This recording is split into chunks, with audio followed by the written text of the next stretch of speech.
Positive ang balita ng stand-up comedian na si Ate Gay tungkol sa kanyang kalagayan at mabilis nga niya itong ibinahagi sa kanyang mga fans at supporters. Ayon sa kanya, after 3 days ng radiation therapy, mabilis na lumiit ang bukol sa kanyang leg.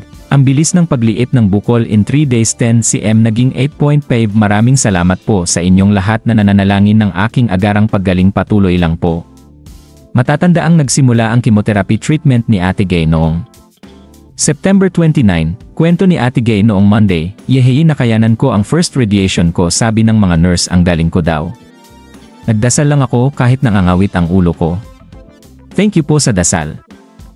Bukas uli.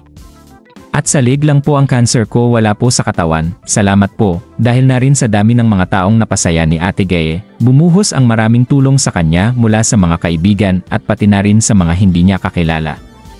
Sobrang thankful si Ate Gay sa isang anonymous donor dahil nagkaroon siya ng pagkakataong mapagamot sa Asian Hospital and Medical Center. Pati na rin ang kanyang tinitirhang kondominium sa Las Piñas ay pinahiram ng isang fan na sobrang love siya. Ilang mga kwento ni Ate Gay din ang nakaantig sa maraming netizens dahil sa sobrang dami ng tao na nagmamahal sa kanya. Ipinakita niya ang ilang mga netizen na nagbigay sa kanya ng food. Isang classmate niya noong high school na nagbigay ng prutas at binisita siya. At ang isang Grab driver na hindi pinagbayad si Ate Gay papuntang Asian Hospital.